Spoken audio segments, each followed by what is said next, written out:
सहनावतु सहनौ भुनक्तु सह वीर्यङ्करवावहै तेजस्विनावधीतमस्तु मा विद्विषावहै। ॐ शान्ति शान्ति शान्तिः। ॐ पूर्णमदः पूर्णमिदं पूर्णात् पूर्णमुदच्यते पूर्णस्य पूर्णमादाय पूर्णमेवावशिष्यते। ॐ शान्ति शान्ति शान्तिः।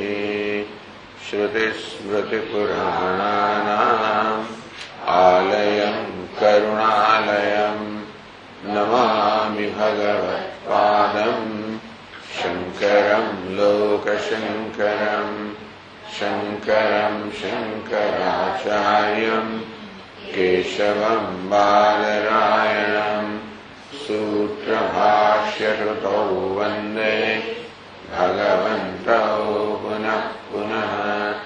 ईश्वरो गुरुरात्मेति मूर्तिभेदविभागिने व्याप्तदेहाय दक्षिणामूर्तये नमः।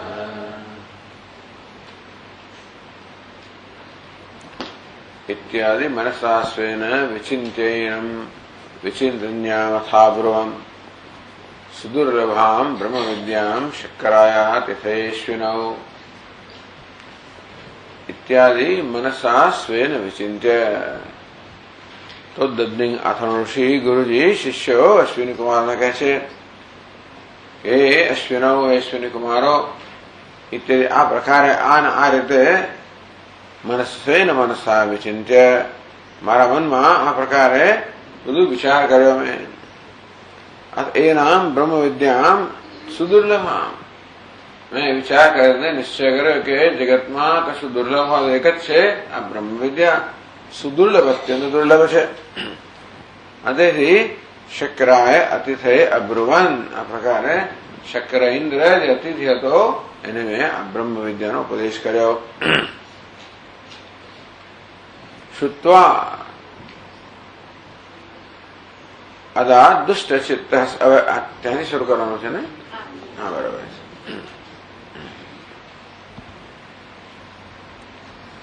શ્રુત્વા હતી તો પછી આ પ્રકારે એમણે જયારે બ્રહ્મ વિદ્યા પ્રદાન કરી ઉપદેશ કર્યો તો શું થયું? તો હવે આગળ કહે છે 142 પાના પર 744 શ્લોકથી।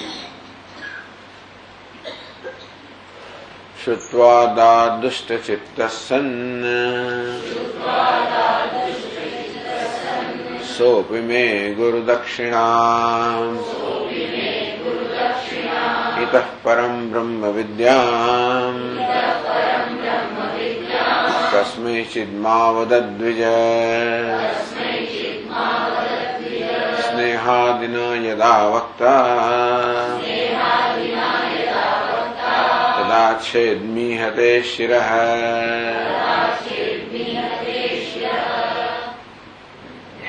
657 શ્લોકમાં એ વાત કહેવાઈ ગઈ છે। એ જ કહે છે ફરી શ્રુત્વા દુષ્ટ ચિત્ત સન્ન તો આ પ્રકારે સાંભળીને દુષ્ટ ચિત્ત સન્ન દુષ્ટમ કુપિતમ ચિત્તમ યસ્ય આ સાંભળીને બ્રહ્મ વિદ્યાનો ઉપદેશ સાંભળીને જેના ચિત્તમાં જેનું ચિત્ત દુષ્ટ થઈ ગયું છે દૂષિત થઈ ગયું છે અર્થાત કુપિત થઈ ગયો છે જેને મનમાં અત્યંત આનંદ જન્મવાનો એટલે મહાન ક્રોધ જન્મ્યો છે એવો સન્ન દુષ્ટ ચિત્ત સન્ન એક વાત કહે છે એ તેના શકરાત્મા નિર્દોષ આત્મા તો નિર્દોષ છે જ શકરનો આત્મા જે છે એ નિર્દોષ જ છે। દુષ્ટ ચિત્ત સન્ન દુષ્ટતા દોષ ક્યાં છે? ચિત્તમાં છે। दोषवत् चित्त तादात्मवशादेव एवं दक्षिणादान सूचितम.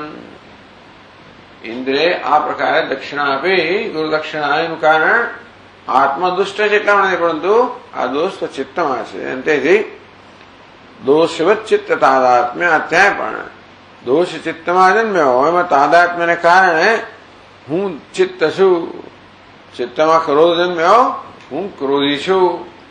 આ પ્રકારના તાદાત્મ્યને કારણે સોપમે ગુરુ દક્ષિણામ અદાત, એને પણ મને આ ગુરુ દક્ષિણા પ્રદાન કરી.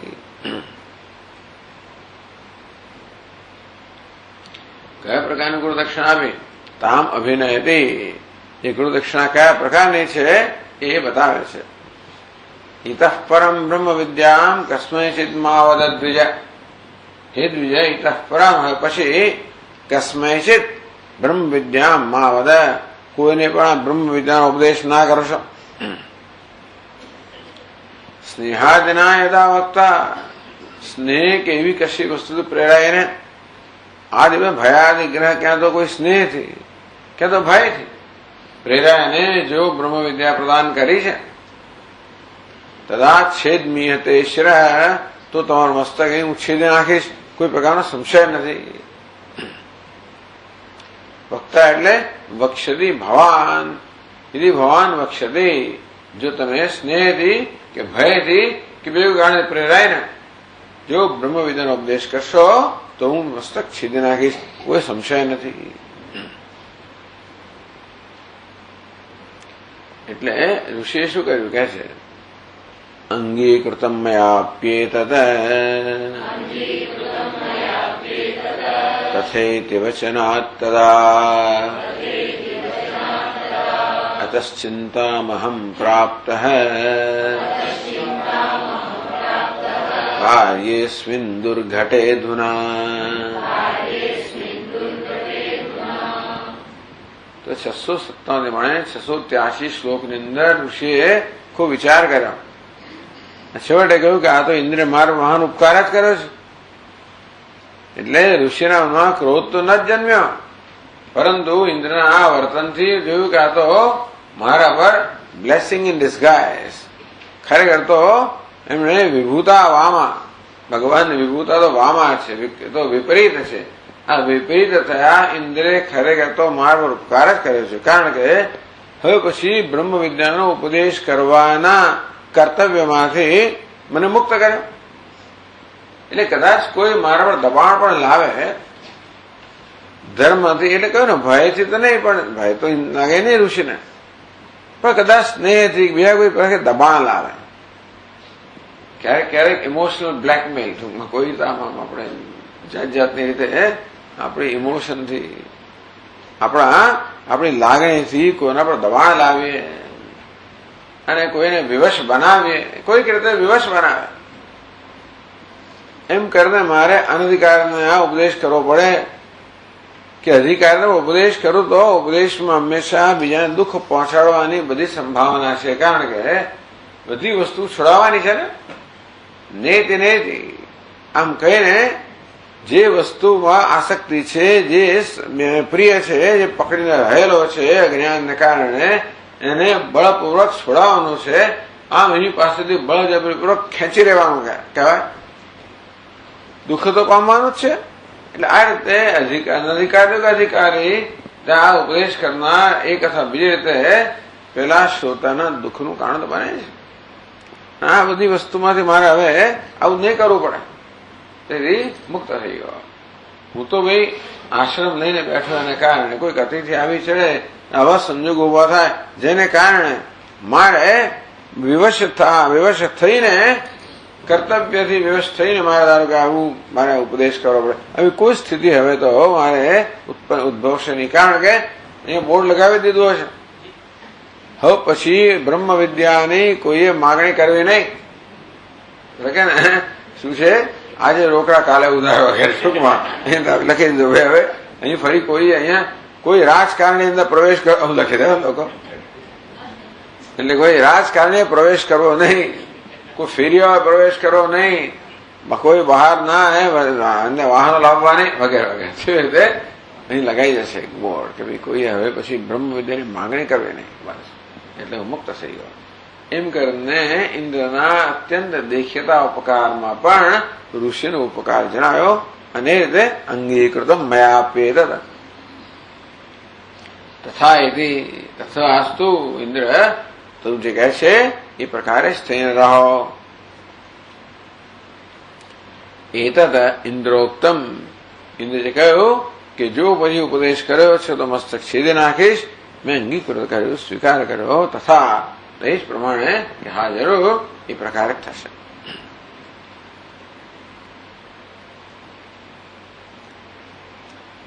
અતઃ ચિંતામહમ પ્રાપ્ત, તો ત્યારે તો મેં આ પ્રકારે વચન આપી દીધું ઇન્દ્રને.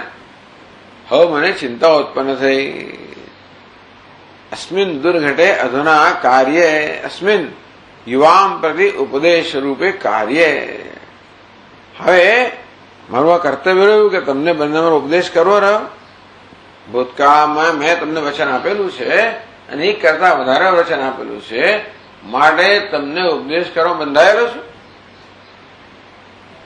અને ઉપદેશ કરી છે. પણ હવે મારા મનમાં આ પ્રકારની ચિંતા જન્મી છે. કેમ કે દુર્ઘટે, આ તો હવે ઉપદેશ કરવો શક્ય જ નથી લાગતો. એને કેમ શક્ય બનાવો કે ઉપદેશ કરવો? ટૂંકમાં હું મારા વચનનું પાલન કરું છું તો પણ પાલન કરી શકું એમ નથી.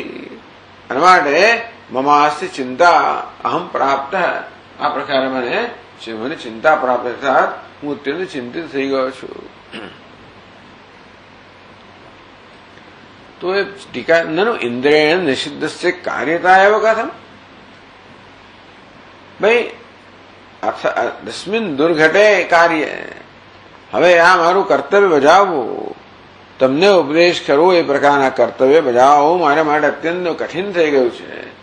તો પ્રશ્ન કર્યો ઇન્દ્રિય નિષિદ્ધસ્ય, પણ ઇન્દ્રિય તો નિષેધ કર્યો કે તમે કોનો ઉપદેશ કરશો. નિષેધ કરવા પછી કાર્યતા કથમ, એ નિષિદ્ધ કર્મ તો કરવું ના જોઈએ ને. શાસ્ત્રમાં શું કહ્યું છે? વિહિત કર્મ હોય કરવું જોઈએ, નિષિદ્ધ કર્મ ના કરવું જોઈએ.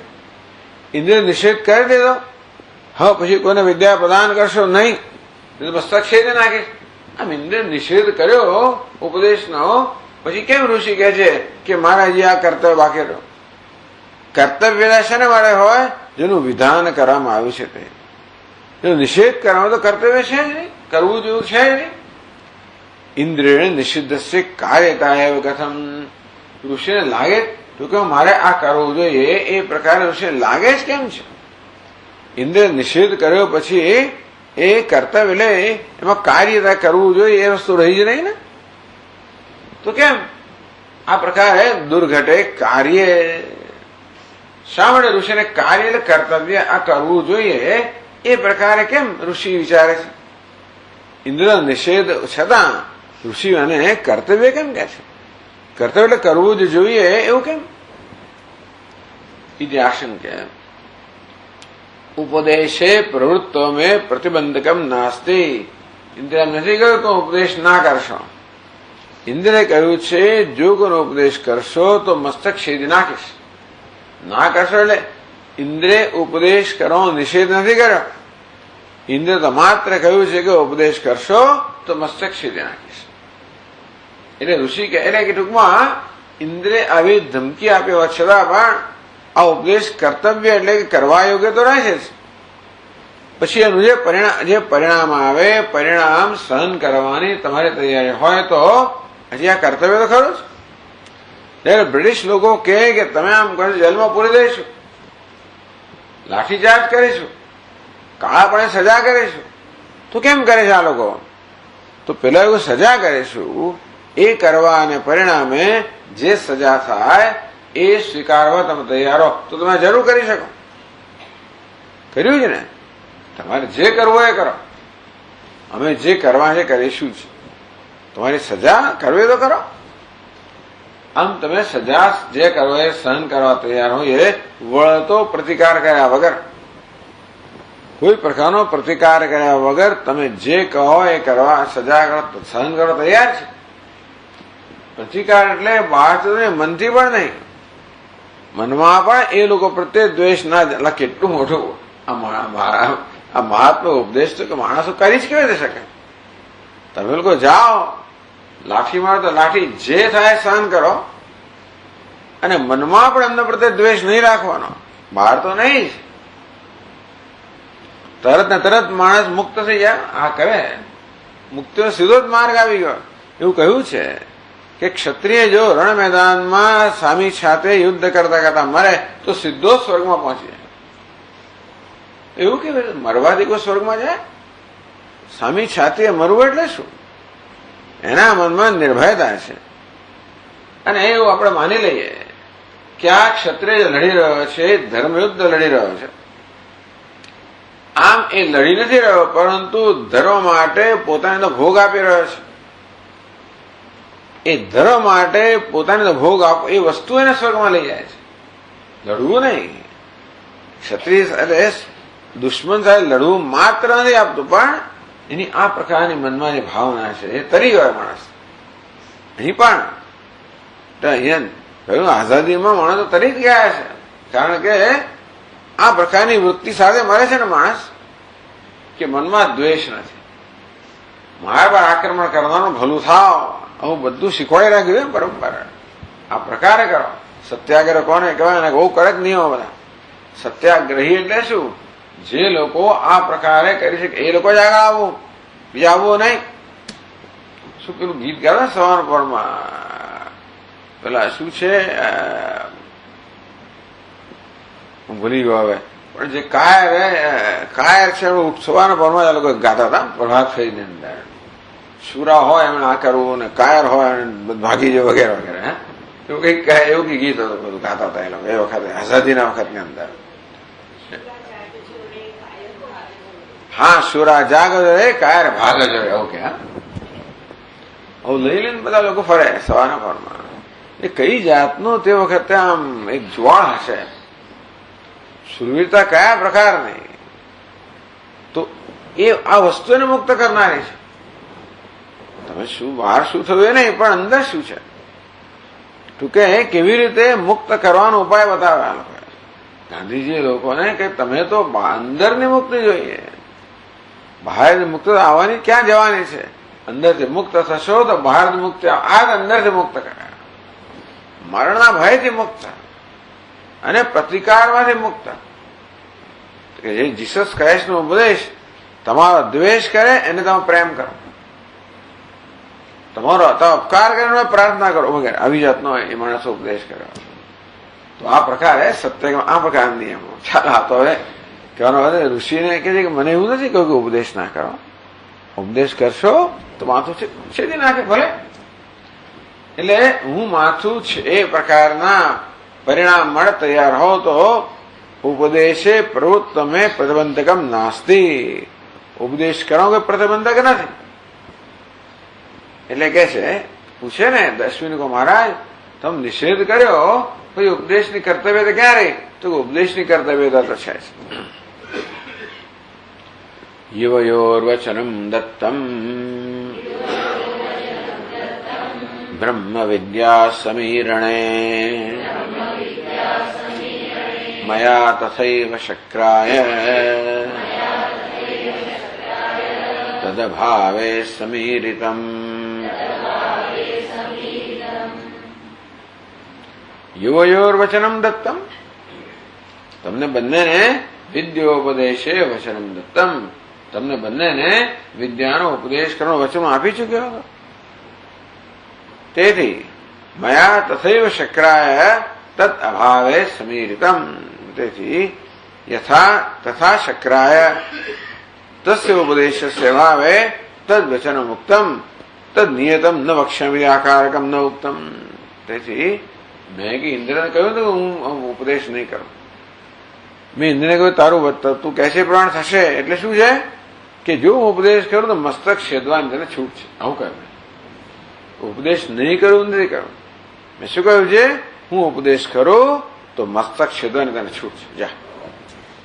એટલે મયા તથૈવ શક્રાય તદ અભાવે બ્રહ્મ વિદ્યા સમીરણે બ્રહ્મ વિદ્યાનો ઉપદેશ કરવા માટે મેં તમને વચન આપેલું હતું ને ઇન્દ્ર પણ કહ્યું છે કે બ્રહ્મ વિદ્યાનો ઉપદેશ કરો, તમારું મસ્તક છેદી લેવાની તને સ્વતંત્રતા છે. એટલે હું શાપ નહીં આપું. ઇન્દ્ર સામે આવતો જોઈએ પેલું જવા તરત શાપ હોય ઇન્દ્ર ત્યાં ત્યાં સ્થિર થઈ ગયા. એવું થયેલું છે ભૂતકાળમાં. બીજી કે આમ આમ કર્યું તો સ્થિર જ થઈ ગયો. ઇન્દ્રનો વજ્ર આમ થઈ ગયો, ઉગામેલો જ રહી ગયો. ઋષિમાં આવી શક્તિ છે તો અનેક ઇન્દ્ર આવી જાય. ઇન્દ્રને શું ઇન્દ્રમાં એવું શું વિશાખ છે કે ઋષિને ધમકી આપી શકે? એ ધારે તો તરત બાળીને ભસ્મ કરી નાખે. આથી ઘણા ઓછા અપરાધમાં બાળીને ભસ્મ કરી નાખવામાં આવે છે લોકોને. તો આને માટે તો બાળીને ભસ્મ કરી જ નાખે. દુષ્ટ, મેં તને ઉપદેશ કર્યો, ઉપદાન બોલે છે, ભસ્મ થઈ ગયા, કૂતરું બન્યા, ફલાટ થઈ ગયા, તરત થઈ ગયા. થઈ જ ગયેલું છે. ઇન્દ્ર તો કેટલા શાપ મળેલા છે, તો ડુક્કર સુદ્ધા બનેલો છે. એવું ન થયું, પ્રતિકાર ન થયો. આ પ્રકાર અત્યંત દુષ્ટ એટલે વર્તન, ટૂંકમાં અત્યંત વિપરીત વર્તન જ છે ને. તો એને બ્રહ્મવિદ્યા માગી એને ઉપદેશ કરવામાં આવ્યો, છતાં આ પ્રકારનું વર્તન કરવું તદ્દન દુષ્ટ જ છે. એટલે કે અત્યંત અયોગ્ય વર્તન છે. છતાં પ્રતિકાર ન થયો. ભલે તને છૂટ છે એટલે તારે ડરવાની જરૂર નથી મારાથી. તો ઇન્દ્ર ડરે નથી, વધારે લઈને તો જવું છું, પણ શું થશે મારું? ઋષિ કાંક શાપ આપી દેશે, ભસ્મ તો નહીં કરી નાખે ને, તો માથે તારે ડરવાની જરૂર નથી. હું ઉપદેશ કરું, તને મારો મસ્તક છેદવાની છૂટ છે. મેં એને આવું કહ્યું છે. હું ઉપદેશ નહીં કરું એમ નથી કહ્યું. એટલે હજી ઉપદેશ કરવાની છૂટ તો મને છે જ.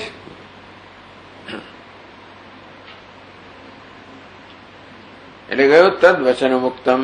બીજી પાદમાં કહે છે તદ વચન વિજત્ર યદ વચન બધી પાઠે યદ વચન મુક્તમ તદ નિયતમ ન વક્ષ્યામિ આકારકમ ન ઉક્તમ. ઉપદેશ નહીં કરવું એમ વચન નથી આપ્યું, માત્ર એને જે ઈચ્છે કરવાની છૂટ આપી છે.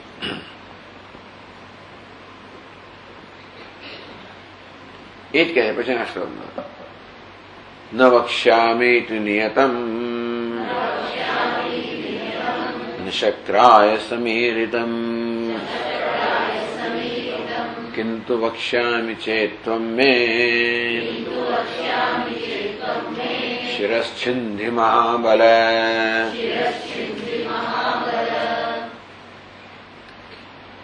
તદ ન વક્ષ્યામિ તદ નિયતમ ન વક્ષ્યામિ તે આકારકમ ન ઉક્તમ. ન વક્ષ્યામિ હું કહીશ નહીં, ઇતિ શક્રાય ન સમીરિતમ. મેં ઇન્દ્રને કહ્યું નથી કે હું કહીશ નહીં કોઈને. કિંતુ વક્ષ્યામિ ચેત, પરંતુ જો હું ઉપદેશ કરું તો મેં શિરશ્છિન્ધિ મહાબળ, મહાબળવાન મેં શિરશ્છિન્ધિ, તું મારું મસ્તક જરૂર છેદી નાખજે. ઇતિ આકારકમ એવું ઉત્તમ. આ પ્રકારે મેં ઇન્દ્રને કહ્યું છે. ઇતિ એટલે આ રીતે. તેથી હજી પણ ઉપદેશ કરવાની સ્વતંત્રતા તો મને છે જ. એટલું જ નહીં, પરંતુ મેં તમને ભૂતકાળમાં વચન આપ્યું માટે ઉપદેશનું કર્તવ્ય પણ છે. કર્તવ્ય એટલે મારે કરવો જ જોઈએ, કારણ કે વચન આપેલું છે.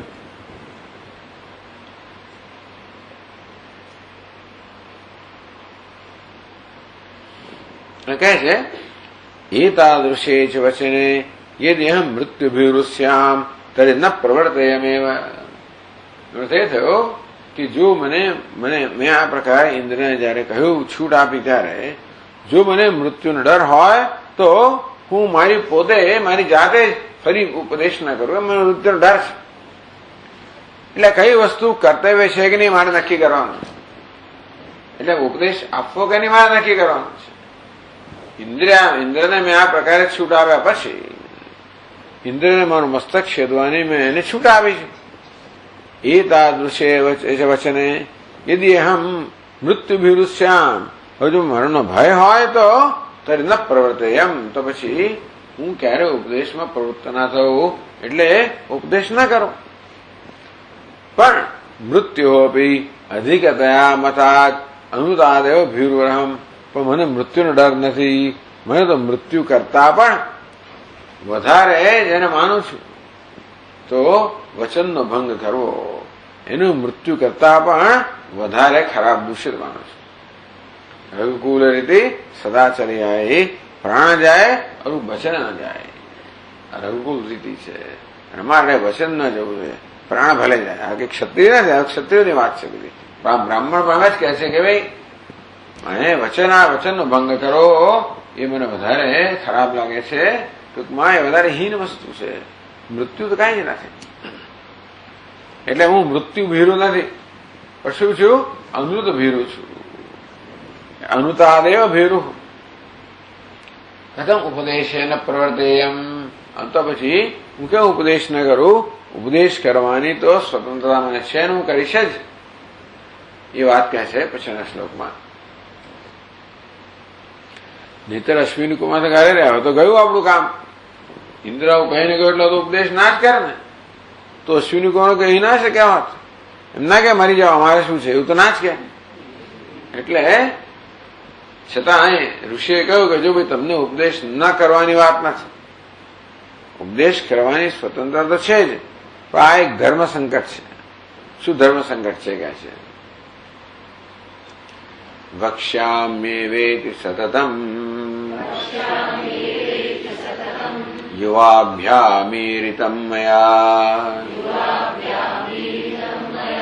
તતો વક્ષ્યામિ વામ વિદ્યામ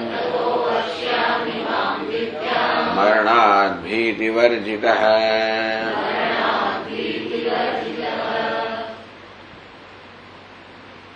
યતઃ વક્ષ્યામ્યેવ ઇતિ સતતમ યુવાભ્યામ મયા એરિતમ. તમને તમે સ્પષ્ટ વચન આપેલું છે કે તમને ઉપદેશ કરીશ જ જો તમે અધિકારીત્વ પ્રાપ્ત કરશો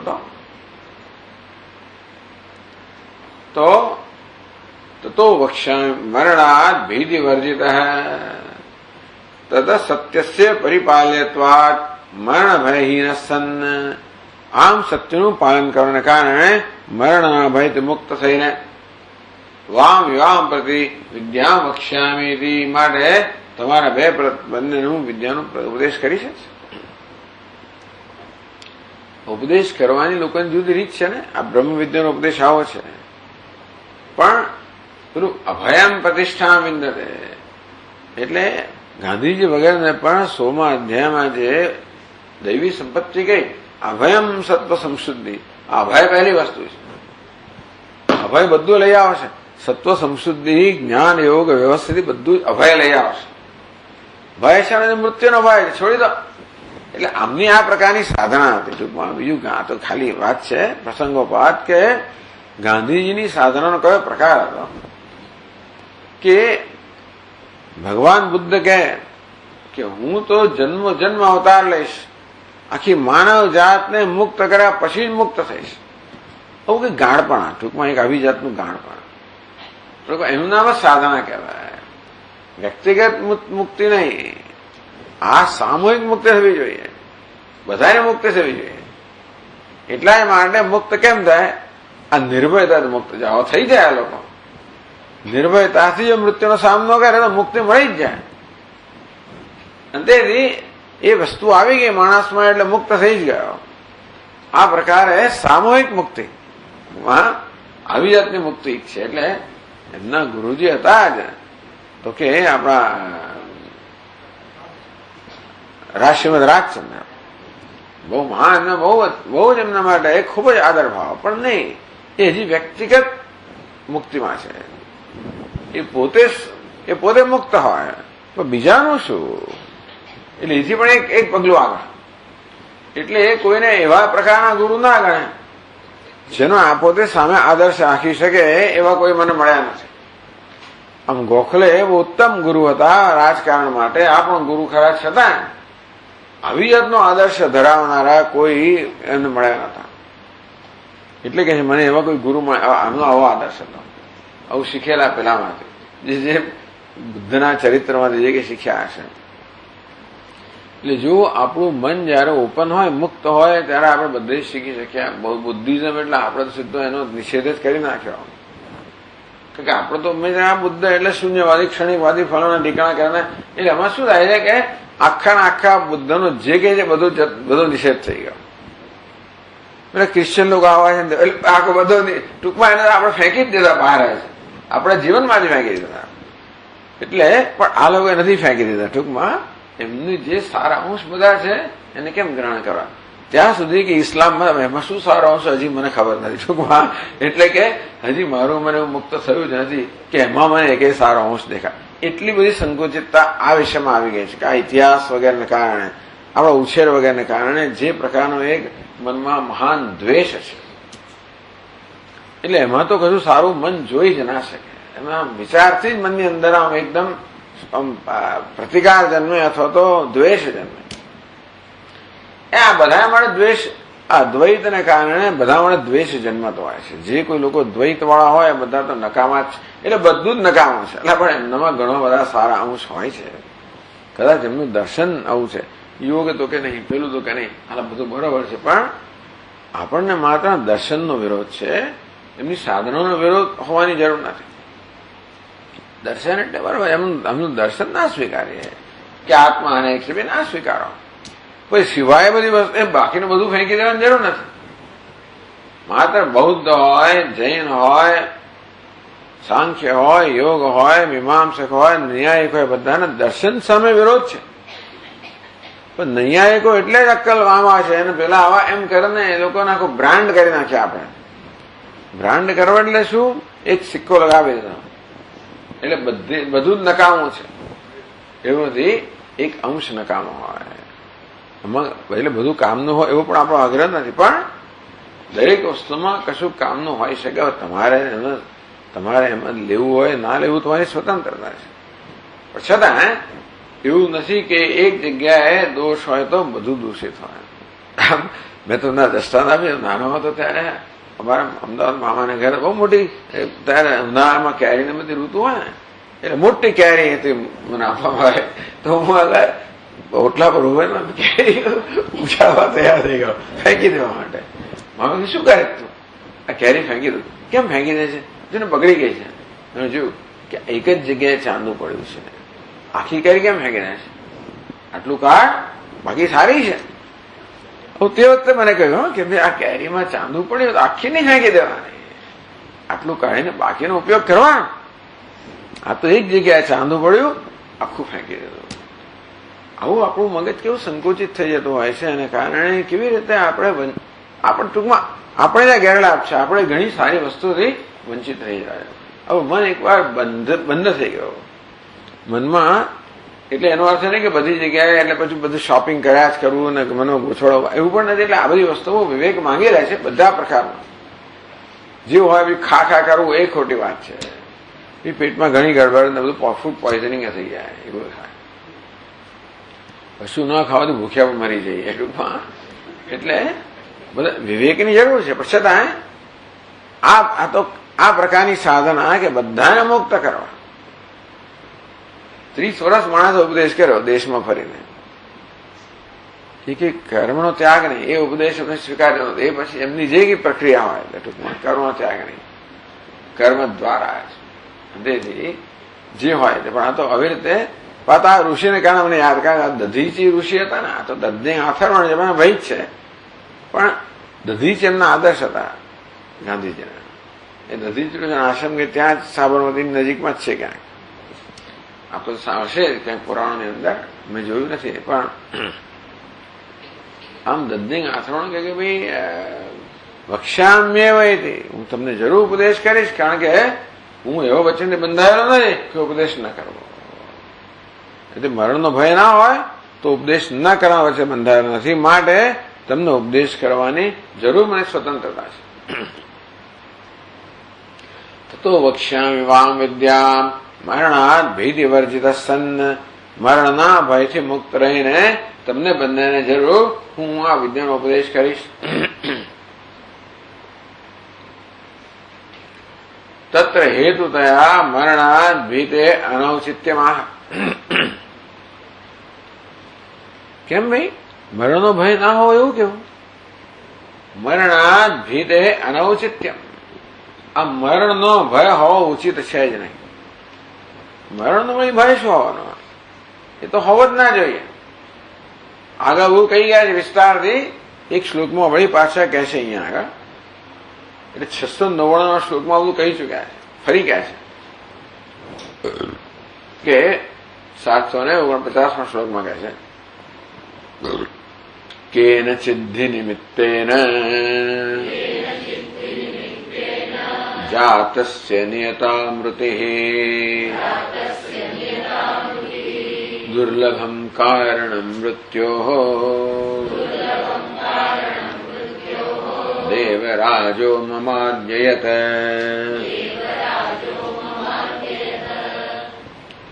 કેનચિદ નિમિત્તેન જાતસ્ય મૃતિઃ નિયતા.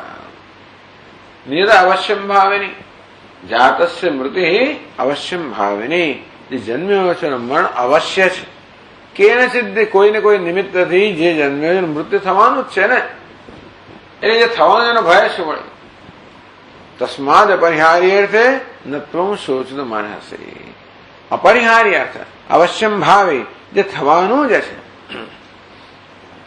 જેનો તું પ્રતિકાર કરી શકો ને ટાળી શકવાનો જ નથી એ વસ્તુ માટે શોક કરવો કે ભય સેવવો નકામો છે. તેથી અવશ્યમ મૃત્યુ નિયતા અવશ્યમ ભાવિની. જે જન્મ્યો છે માટે મૃત્યુ અવશ્યમ ભાવી છે. દુર્લભમ કારણ મૃત્યુ દેવરાજો મમાદ્યત. ત્યારે મને તો ભાઈ એકદમ વિશેષ અહીંયા વિશેષ રીતે મૃત્યુની તક મને મળી છે ભાઈ. કેમ? તત્ર એટલે શું? ટૂંકમાં જેનો જન્મ થયાનું કોઈને કોઈ નિમિત્તથી મૃત્યુ થવા એ બધા નિમિત્તો કહી છું કે અગ્નિથી ભાણીથી ને પછી રોગથી ને કે બધા જાતના કારણો આપણા. એક હતું બળીમાં વાત માણસ જાત જાતના મરી પડે એટલે અગ્નિ પણ મૃત્યુનું કારણ હોય. એટલે આ ઇન્દ્રનું જે વજ્ર છે ને એ અગ્નિનું સ્વરૂપ છે. એટલે એ પણ અંદાજ જ ગયું. ટૂંકમાં જે બધા પ્રસિદ્ધ નિમિત્તો છે મૃત્યુના એમાં આ પણ આવી ગયું. પણ દેવરાજો મૃત્યુ કારણ. જો આ દેવરાજ છે મારા મૃત્યુનું કારણ બને તો અત્યંત દુર્લભ છે. તો દુર્લભમ ઇન્દ્રના હાથે મરવું એ તો વળી બહુ દુર્લભ છે. તો કોઈક વિરલાને પ્રાપ્ત થાય કે ઇન્દ્રના હાથે મરવાનું થાય. કેમ? સત્યમ રક્ષણ તદ્દિન આથર્વણા દેવરાજ ન ભીત હતી. કે જો દુનિયામાં મારી કીર્તિ ફેલાઈ જશે સત્યમ રક્ષણ સત્યની રક્ષા કરવા માટે દદ્ધિંગ આથર્વણા દેવરાજ ન ભીત.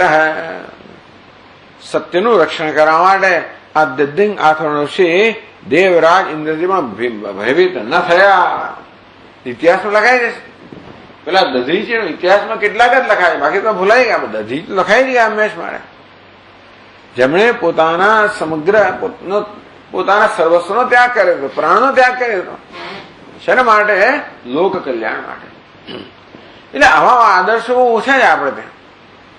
લોક કલ્યાણ ત્યાગ આ વસ્તુનો આદર્શ આપણે ત્યાં બહુ ઓછો છે. આપણે ત્યાં હંમેશા ધર્મનું મહત્વ કર્તવ્યનું મહત્વ જ વધારે છે. આપણી સંસ્કૃતિએ શું આપણે આપ્યું છે? કર્તવ્ય. એમાં આવી જ જાય બધું. કર્તવ્યનું તો કઈ એની અવધિ જ નથી. એટલે દધીચ ઋષિ તમે કોને કર્તવ્ય માનો છો એ તમારા પર આધારિત છે. આમ દધીચ ઋષિને લાગ્યું કે ભાઈ મારો પ્રાણ તમારું કર્તવ્ય છે. મારા હાડકા આપવાથી જો લોકોનું કલ્યાણ થતું તમારું કર્તવ્ય જ છે. એમને ત્યાં એટલે આ કર્તવ્ય હતા એમાં બધો સમાવેશ થઈ જાય. ધર્મ અથવા કર્તવ્યમાં બધો આ લોકોનો જે ઉપદેશ બધો અંદર આવી જ જાય. તમે ખરેખર કર્તવ્યની અવધિ કર્તવ્ય ક્યાં સુધી લઈ જાય મોક્ષ અપાવે તમને. કર્તવ્ય વિચાર કરતા કરતા છેવટે તમે સમજી શકો છો કે હું તો સમગ્ર વિશ્વનો નાગરિક છું. આ પંચ મહાયજ્ઞનું જે આપણને વિધાન કરવામાં આવ્યું એમાં આ દુનિયાના 5 જે પ્રકારના જીવો છે બધા પ્રત્યે મારું કર્તવ્ય છે. દેવતાઓ પ્રત્યે છે મારા દેવયજ્ઞ, ઋષિઓ પ્રત્યે છે બ્રહ્મયજ્ઞ, પિતરો પ્રત્યે છે પિતૃયજ્ઞ, નૃયજ્ઞ બીજા મનુષ્યો અને બાકીના જીવો પ્રત્યે ભૂતયજ્ઞ. અરે કર્તવ્ય એટલે આટલું આપીને છૂટી જાય એવું નહીં. હવે કર્તવ્ય એટલે ચાલો આટલું તો આપવાનું કહ્યું. યજ્ઞ શિષ્ટાશન સંત મુચ્યંતે સર્વ કિલ્બિષય. એમનું દેવું લઈને આપણે જે પાપ ખાઈએ છીએ એમાંથી મુક્ત થઈએ તો એટલું જાય. ટૂંકમાં એનું કેટલું ઋણ છે તમે વિચારો તો બધું જ આપવાનું થઈ જાય. કશું રહે જ નહીં તમારી પાસે. ટૂંકમાં પોતાના સર્વસ્વનો ત્યાગ કરીએ ત્યારે જ ખરેખર કર્તવ્યનું પાલન થાય. બાકી એકેય કર્તવ્યનું પાલન થાય જ નહીં. આપણે કરીએ કર્તવ્યનું પાલન, મેં ફરજ બજાવી, પણ તો એની હંમેશા મર્યાદા હોય. કંઈક આપણું સાચવીને આપણે ફરજ બજાવતા હોઈએ. પણ હવે તો મને થાક લાગે, ઊંઘી જાઉં છું, એટલું તો કઈ જ છે વાટે. આખી રાતમાં જ નહીં જગાય, આ માથે નહીં થાય. જો હું આવું છું ત્યાં સુધી ધ્યાન રાખજે. માને એકલી છોડે જે કંઈ કરતા હોય તે ટૂંકમાં આ આપણી મર્યાદાઓ છે અને આપણી મર્યાદાનો આપણે સ્વીકાર કરતા હોઈએ છીએ. તો કોઈ મર્યાદાનો સ્વીકાર જ ના કરો તો તમારે આખું સર્વસ્વ ત્યાગ કરવો જ પડે. એટલે આ કર્તવ્ય પણ એ જ પ્રકારની પ્રક્રિયા છે, પણ એ જરા અઘરી પ્રક્રિયા છે અને કર્તવ્ય સમજવું જરા સૂક્ષ્મ છે. છેવટે બધી વસ્તુની સૂક્ષ્મતા, અહિંસા તમે કહો કે દયા કહો, કરુણા કહો, આ એક એક વસ્તુ તમને મોક્ષ અપાવે. કરુણા, દરેક વસ્તુ તમારી સંપૂર્ણ ત્યાગની અપેક્ષા રાખે છે. કરુણા કહો કે પછી સેવા કહો, પ્રેમ કહો, કર્તવ્ય કહો, જે આ બધી સંસ્કૃતિ શીખવ્યું છે એ દરેક છેવટે તમારા સર્વસ્વના ત્યાગ, સર્વ ધર્માન પરિત્યજ્ય, આ બધી વસ્તુનો ત્યાગ આમાં આવી જાય. જો તમે એનું અક્ષરશઃ પાલન કરો તો આપણે તો ના જ કરીએ. આપણે તો કેવું છે, અનુકૂળ પાલન કરીએ. તે સગવડીયો ધર્મ એવું કહે છે ગુજરાતીમાં. ટૂંકમાં ધનો પાવર સગવડીયો ધર્મ આપણે પાલન કરીએ. દરેકે પોતાની મર્યાદાને પાલન કરીએ. ટૂંકમાં આપણે મર્યાદા સાચવી જ રાખીએ છીએ, એમ કરીને બંધન સાચવી જ રાખીએ છીએ અને પછી આગળ જઈએ, ત્યાં સુધી જ જઈએ આપણે. પરંતુ આ બધા આ ઋષિ કર્તવ્યનું જ પાલન કરે છે. સત્યમ વદ અપાસ્પતિ કહ્યું એટલે સત્યમ રક્ષણ. કોઈ પણ સંજોગોમાં સત્યનું રક્ષણ થવું જોઈએ. એટલે આ તો ગાણપણ જ થયું છે. છેવટે કોઈ પણ તમારે ઉપદેશનું પાલન કરવું હોય તો ગાણપણ જ. ગાણપણ એટલે ટૂંકમાં અવ્યાવહારિક તમારે થવું જ પડે. પ્રેક્ટિકલ રહેવાય જ નહીં તમારા. પ્રેક્ટિકલ એટલે બધું સાચીને કરનારા, બસ એમનામ પ્રેક્ટિકલ. એને આપણે આ તો પ્રેક્ટિકલ એટલે શું છે, આ તો વ્યવહાર નથી. એટલે શું થઈ ગયું, મારો વ્યવહાર સચવાય નહીં, મારી જાત સચવાય નહીં, એમના વ્યવહાર કોને કહેવાય, મારી જાત સચવાય, એમના વ્યવહાર, એમના પ્રેક્ટિકલ, પ્રેગ્મેટિક વગેરે. એને સાચવીને ફરવું. સત્યમ રક્ષણ દદ્ધિ આથર્વણ દેવરાજાદપિ ન ભીત. દુનિયામાં મારી કીર્તિ ફેલાશે કે સત્યનું રક્ષણ કરવા માટે આ દદ્ધિ આથર્વણ ઋષિ દેવરાજથી ઇન્દ્રના વજ્રથી પણ એમને ભય ના લાગ્યો. સમીક્ષાથી એમણે વજ્ર જે છે એને પણ સ્વીકારી લીધું. એટલે આવું મૃત્યુ તો વળે બહુ વીરનું જ મૃત્યુ હોય ને. આવું મૃત્યુ તો કોઈ જ મળે. એટલે ભગવાને કહ્યું તું શું કામ અર્જુન તો આ ઝડપી લે ભાઈ. સુખીના ક્ષત્રિયા પાર્થ લભંત યુદ્ધ મીદૃશમ સ્વર્ગ દ્વાર અપાવૃતમ. તો સ્વર્ગનું દ્વાર ખોલનારું મૃત્યુ તારી સામે છે આ યુદ્ધ. સુખીના ક્ષત્રિયા પાર્થ, હે પાર્થ, આ પ્રકારનું યુદ્ધ જે કરે તો ખરેખર સુખી ક્ષત્રિયો. ક્ષત્રિયો બીજા કોઈ નહીં. બ્રાહ્મણ કરતા બધા એ અધર્માં થઈ જાય. પાછું કોઈ વૈશ્ય શૂદ્ર બ્રાહ્મણો ના કરી શકે. ક્ષત્રિયા પાર્થ લવંત યુદ્ધ મીદૃશમ. માટે આ પ્રકારનું યુદ્ધની તક પ્રાપ્ત ધર્માદ યુદ્ધાત શ્રેય ક્ષત્રિય વિદ્યતે. ક્ષત્રિય માટે ધર્મ યુદ્ધ કરતા શ્રેયસ્કર બીજું કઈ નથી. આમ દરેકને મોક્ષનું સાધન આપેલું જ છે. દરેકે બધા આગ્રહ રાખવાનો પેલો કરે હું કરું, તારે મારા સાધન છે લે ભાઈ. ક્ષત્રિય તારામાં વીર શૌર્ય મૂકેલું છે, એને માટે તારા આ સાધન છે ધર્મયુદ્ધ. બસ એને તારા માટે કોઈ શ્રેયસ્કર સાધન નથી. બ્રાહ્મણ માટે આ શ્રેયસ્કર સાધન છે. દરેકને હું સાધન આપ્યું છે. વૈશ્યને પણ આપી દીધું. કૃષિ ગૌરક્ષ વાણિજ્ય, બસ કર બરાબર.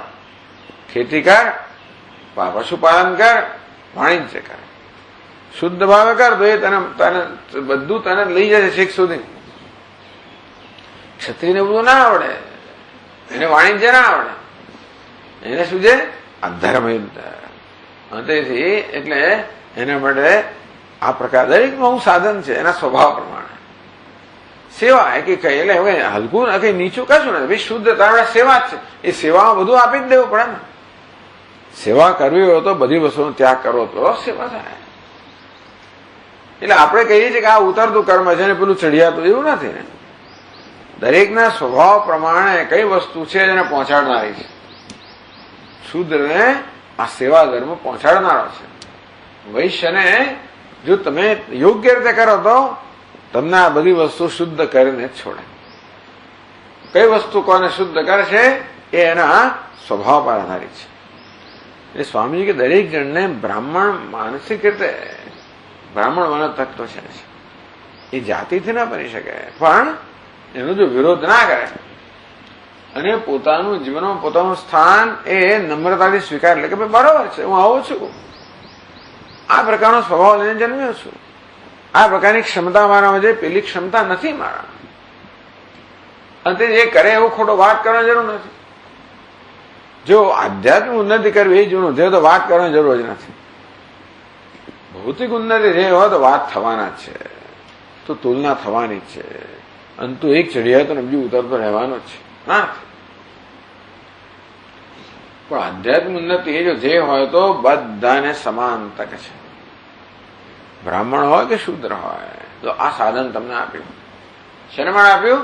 તમારી આધ્યાત્મિક ઉન્નતિ માટે. ન સમજો તો આ વર્ણાશ્રમ ધર્મ પછી ના સમજાય. માણસ જાત છે ને બિચારી, એટલે એની પાસે અર્થ કામની ઈચ્છા તો હોવાની, એટલે બધા ટૂંકમાં દુનિયાનો કોઈ પણ માણસ કોઈ ઉપદેશ પાલન કરી શક્યો જ નથી. ક્રિશ્ચન ઉપદેશ તો બહુ સરસ છે, બધાના પ્રેમનો ઉપદેશ બહુ સુંદર છે. કોઈ પ્રેમ છે, હવે શું કોઈ ક્રિશ્ચિયાનિટીના ઇતિહાસમાં પ્રેમ નામની વસ્તુ દેખાય જ નથી. તો આક્રમકો જ છે, બધા હિંસા જ કરેલી છે. કેટલા સંતો થઈ ગયા, એ પહોંચી ગયા છે એ ઉપદેશ. દરેક સંપ્રદાયમાં મહાપુરુષો થઈ જ ગયા છે. કેટલાય ક્રિશ્ચિયન સંતો થઈ ગયા છે. અત્યારની સંખ્યા ક્યાંય પહોંચી ગઈ છે કે આ પોપનો એક જ ધંધો છે, સંત જાહેર કરવો.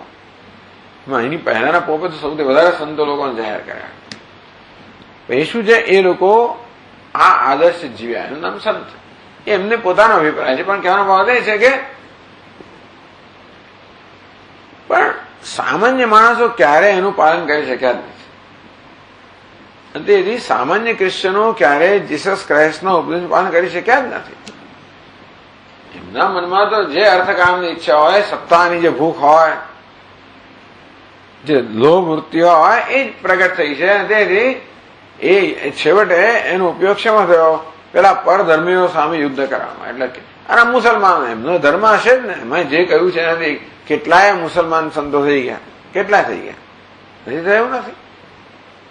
પણ મુસલમાનો પોતે માણસો છે ને, એવો અને હિન્દુઓ પણ છેવટે આ વર્ણાશ્રમ ધર્મ વગેરે બહુ શ્રેષ્ઠ વસ્તુ, પણ અર્થકામ જ્યાં આવે ત્યાં આ બધી વસ્તુઓ આપણને બોજારૂપ થઈ પડે. બધા ઉપદેશો બોજારૂપ થઈ પડે. ઉપદેશ છે ને એ જ મોડો બોજ છે, એને જ ફેંકો. કેમ બોજરૂપ છે?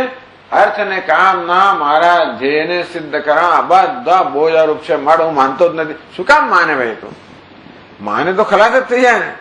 તું ભગવાન માને તો પછી તો આ બધા માનાય જ નહીં ને. મારે જ્યાં માનવું છે અર્થ અને કામમાં, મને તો સંપત્તિ જોઈએ, સત્તા જોઈએ, ઇન્દ્રિયનું સુખ જોઈએ, આ જોઈતું હોય. બધી વસ્તુ વચમાં જ આવે, બધો ધર્મ વચમાં જ આવે. આ ધર્મ તમારે તિરસ્કાર કરવો જ પડે. આ વસ્તુ તમારી લોકશાહી એટલે શું? અર્થ અને કામને માત્ર છૂટો દોર આપવાની સ્વતંત્રતા લોકશાહી. બસ આ લોકો સ્વતંત્ર લોકશાહી નહીં, આ લોકો ઇન્ડિવિજ્યુઅલ ફ્રીડમ કોને કહે છે? મનુષ્ય સ્વતંત્રતા એટલે શું? અમારે જે કરવું હોય એ કરીએ, અમારે જે લખવું હોય એ લખીશું, જે બોલવું હોય એ બોલીએ, જે ચિતરવું હોય એ ચિતરીએ, જે કરવું હોય એ કરીએ. એનું નામ સ્વતંત્રતા કહેવાય. તમારા ઉદારતા જોઈએ કે પેલા જે કરવું હોય એ કરે. તમારા દેવતાને જેમ બોલવા, જેના જે લખવું હોય એ લખે, જેમ ચિતરવા ચિતરે. તમારા ઉદારતા કેમ નથી? સ્વતંત્રતા કોને કહેવાય? જેને જે કરવું હોય એ કરે. વાત સાચી છે. એવી સ્વતંત્ર એવી ઉદારતા હોત તો આપણે મુક્ત થઈ જ જઈએ ખરેખર. ટૂંકમાં જે માણસ ગમે તે કરે છતાં પણ એનું છૂટ આપવું, અને મારા મનમાં એના માટે કોઈ પ્રકારનો દ્વેષ ના જન્મે, એવી જાતનું એવી અપેક્ષા આપણી પાસે રખાય છે. પેલા પાસે કોઈ અપેક્ષા નથી. એને જે બોલવું એ બોલવાની છૂટ છે. તમારે લોકોએ કઈ બોલ, પેલા તું મોટો છું, પેલા કે ને આખો એ દિવસ એ નાનો છે, તું મોટો છું, તારે સમજવું જોઈએ. એટલે હું મોટો એના કરતા હું તો નાનો જ છું. 3 વર્ષ, 5 વર્ષનો મોટો એટલે એના કરતા મોટો છું. તું મોટો છું, તારે સમજવું જોઈએ. ત્યાં કપડાં પહેર્યા છે, ત્યાં આમ કર્યું છે, તમે આવા કપડા અમે નથી પહેર્યા, એટલે તમારે તો બધું કરવું છે, અમારે બધી છૂટ જ છે. એટલે આપણે ટીકા કરવા તૈયાર જ છે બધાની. કેમ? કારણ કે અમે તો સંસારી જ છીએ ને, અમે તો આવા સાદા કપડા પહેરીએ ને. તમે આવો લઈને બેઠા છો, તમે આવો તો જાગૃત દો છો, પણ તમને શું કરો સારો. પણ ટૂંકમાં કહેવાનો વાત એ છે કે દરેક જણને આ પ્રકારની છૂટ છે. બીજા કોઈને લોકશાહી કોને કે બધાને છૂટ છે, એટલે ટૂંકમાં રાક્ષસોને રાક્ષસી કરવાની છૂટ છે અને અસુરને એ કરવાની છૂટ છે. તો તમે કાયદો રાખ્યો છે શું કરવા? તમે આ કાયદો રાખ્યો છે, કોઈને ટ્રેનમાં ફેંકી દો એને સજા થાય, તો આ સજા નથી, આ કાયદો નથી. જેમ બોલવું તેમ બોલવાની તમને છૂટ છે, જેમ લખવું લખવાની છૂટ છે, બીજાની લાગણી પર આઘાત કરવાની છૂટ છે. શરીર પર આઘાત ના, કાયદો એટલે શરીર પર આઘાત ના કરી શકો, લાગણી પર આઘાત જે કરવા એ કરો. એ તો તમારે હવે મોટા મનના થવું જ જોઈએ. આવી જાતના બધા વિકૃત અર્થઘટન છે. પણ ટૂંકમાં માણસ જાત છેવટે અર્થ અને કામની જ બિચારી જરૂરિયાત વાળી છે. આ ધર્મ વર્મમાં તો હંમેશા બધી જગ્યાએ ભોગ અપાયેલો જ છે. કમનસીબે આમાં આપણે પણ મુક્ત રહ્યા નહીં. અને તેથી જે કર્તવ્ય અને જે વર્ણાશ્રમ બધી વ્યવસ્થા મનુષ્યની મુક્તિ માટે એ જ બંધનનું કારણ બની જાય છે. બધી સંસ્કૃતિમાં આવું થયેલું છે. ચાલો છોડો. પણ એ તો કહે છે કે સત્યમ રક્ષન દદ્ધિંગ આથર્વણ દેવરાજ ન ભીત દેશ પરિપોષકત્વાત. આ તો મને યશ અપાવનારું નહીં મળશે. એટલે તમને યશની કેમ મળી આવી? આપણે પછી એ તો કઈક આવું બોલે છે ને, કે આવું મરણ તો દુર્લભ છે. દેવરાજના હાથે મરવું તો દુર્લભ છે. દુનિયા મારો ભાઈ, દુનિયામાં સોના સુવર્ણ અક્ષરે ઇતિહાસોમાં નામ લખાઈ જશે કે દદ્ધિંગ આથર્વણ ઋષિ તો આ ઇન્દ્રથી પણ ન ડર્યા, શત્રુ રક્ષણ કરે એમ કરે, તમને યશ અપાવનારું મૃત્યુ નીકળશે. તમને પાછું યશ અપાવનારું શું? આપણે તરત પકડીએ આપણને કે તમને યશ રહે છે, યશનું મૂલ્ય તમને છે. એટલે તરત પેલી પાદમાં લખે છે, એક પાદ એ રવિ સત્ય પ્રશંસાયામ યોજ્યમ. આ અર્થવાદ છે. એટલે એવું નથી કે આ મુનિને યશની કોઈ કિંમત છે, માત્ર સત્યની પ્રશંસા કરવા માટે કહેવાનું લાગુ કે જો ભાઈ સત્યનું પાલન કરો તો તમને આ બધું મળે. આપણે દરેક ઉપદેશ જયારે કરે ને ત્યારે ફલશ્રુતિ કહે ને જોડે જોડે, એ ફળ કેવું હોય? સામાન્ય માણસોને જેની કિંમત હોય એવું ફળ હોય.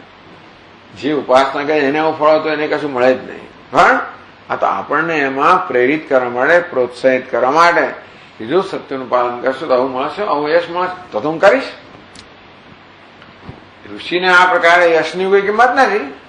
પણ આ કહેવાની પાછળનું પ્રયોજન માત્ર એ કહે છે કે સત્ય કેટલું મૂલ્યવાન છે કે પોતાના દેહ કરતા મૂલ્યવાન, પ્રાણ કરતા પણ સત્ય મૂલ્યવાન છે. અને એવું હોવાને કારણે જરૂરનું ફળ મળે છે કે આ પ્રકારનું યશ પણ તમને પ્રાપ્ત થાય. ક્ષત્રિયોને આ તમે તો યશ તમારા પણ મહત્વનું છે. પેલા એમ કે પ્રાણ જાય વચન કેમ ના જાય? મારો અપયશ થાય, હું વચનનો ભંગ કરું તો મારે નરકમાં જવું પડે. તમારે સ્વર્ગ ક્યારે મળે? વચનનું પાલન કરવું ત્યારે. બરાબર. પેલા વૈશ્ય શુદ્ધ આવું બધું નહીં, આ ક્ષત્રિયની જ વાત છે.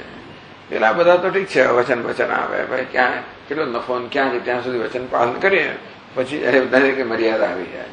એટલે ટૂંકમાં વૈશ્ય પાસે વધારે અપેક્ષા ના રખાય, શુદ્ર પાસે કશી અપેક્ષા ના રખાય. પણ કોની પાસે અપેક્ષા રાખવી? આ ક્ષત્રિય પાસે આ અપેક્ષા છે. અહીં તો એટલે કે છે અનુરસ્ય અત્યંત અનૌચિત્યમાં.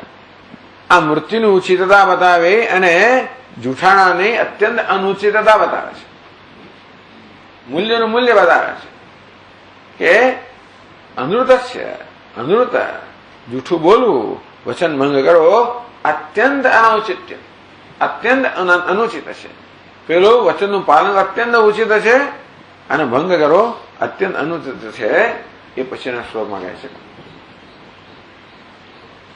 સર્વસ્વહર્ણમ શ્રેય दारापुत्रसमर्पणम् मरणं च न दुःश्रेयः मिथ्यावाक्यस्य भाषणम्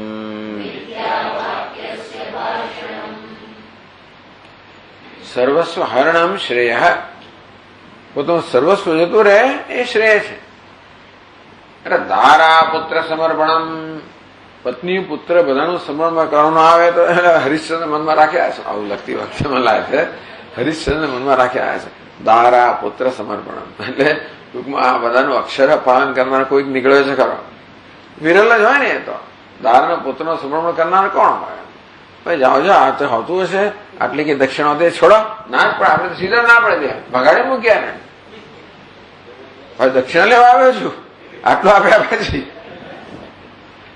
દક્ષિણા આટલી દક્ષિણા હોતી હશે કોઈ દિવસ સાંભળ્યું છે? કયા શાસ્ત્રમાં લખ્યું છે 2.5 કરોડ દાન સોનામાં દક્ષિણા આપે? ક્યાં લખ્યું છે? ક્યાંથી લઈ આવ્યા? આપણે ધકેલી જ મૂકીએ તરત જ. પરંતુ નહીં, દારા પુત્ર સમર્પણ જે જાય તે ખરું. પત્ની હોય તો પત્ની, પુત્ર હોય તો પુત્ર. મરણમ છે અને છેવટે મરણ પણ શ્રેય છે. સર્વસ્વ હરણમ, સર્વસ્ય સ્વસ્ય ધનસ્ય હરણમ. સ્વ એટલે ધન, સર્વસ્વ સ્વ એટલે હન એટલે ધન. સર્વસ્વ પોતાના બધા ધનનું હરણ થઈ જાય. અરે દારા પુત્રને સમર્પણ કરવું પડે. મરણમ છે, મરવું પણ પડે. કે સર્વસ્વ તો પછી બીજું આવી જ. આપણે સર્વસ્વ એટલે બધું જ એમ નથી. આનો અર્થ બધામાં દારાપુત્ર આવી જાય તો પછી એ પુનરુક્તિ થાય. એટલે ટીકાકાર સર્વસ્વનો ધન કહે. સર્વસ્વ હરણમ, સ્વ પોતાના સર્વ ધનનું હરણ થાય કે દારાપુત્રનું પણ સમર્પણ થાય કે મરણ પણ થાય, પ્રાણનો પણ ત્યાં થાય, પ્રાણનું પણ સમર્પણ થાય. શ્રેય એ ચડિયાતું છે. ન તો શ્રેય મિથ્યા વાક્યસ્ય ભાષણમ, પણ મિથ્યા વાક્યનું ભાષણ, ટૂંકમાં પોતાના વાક્યને મિથ્યા બનાવવું, પોતાના વચનનો ભંગ કરવો એ કોઈ પણ સંજોગોમાં શ્રેય નથી. પેલું બધું બરાબર છે. આ પ્રકારે એમણે તો કહ્યું કે હું તો તમને જરૂર ઉપદેશ કરીશ જ, શંકા જ નથી. એટલે કહ્યું ને કે ભાઈ ઇન્દ્રિય નિષિદ્ધસ્ય કાર્યતા એવ કથમ. ઇન્દ્રિય જયારે ઉપદેશ કરવાનો નિષેધ કર્યો ત્યારે ઋષિ એને કાર્ય કર્તવ્ય કેમ માર્યું કે નહીં, ઇન્દ્રિય વચન નથી આપ્યું કે ઉપદેશ નહીં કરવો. એને માત્ર છૂટ આપે છે કે ઉપદેશ કરવો તમારું મસ્તક છેદી લેજે. તેથી એનો મને વાંધો નથી, હું તો તમને ઉપદેશ કરીશ જ. હવે તકલીફ એ છે કે હું તમને ઉપદેશ કેવી રીતે કરો. એમનું જે ધર્મ સંકટ છે એની વાત પછી કરે છે. હવે આપણે પછીના ક્લાસમાં એની આગળ ચર્ચા છે. ઓમ પૂર્ણમદ પૂર્ણમિદમ પૂર્ણાત પૂર્ણમુદચ્યતે પૂર્ણસ્ય પૂર્ણમાદાય પૂર્ણમેવાવશિષ્યતે. ઓમ શાંતિ. શંકરમ શંકરાચાર્યમ કેશવમ બાદરાયણમ સૂત્રભાષ્યકૃતૌ વંદે ભગવन्तૌ પુનઃ પુનઃ.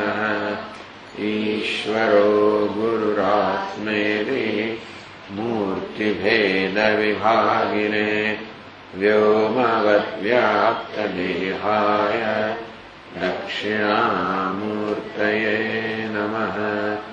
ઓમ શાંતિ શાંતિ શાંતિ. હરિ ઓમ. શ્રી ગુરુભ્યો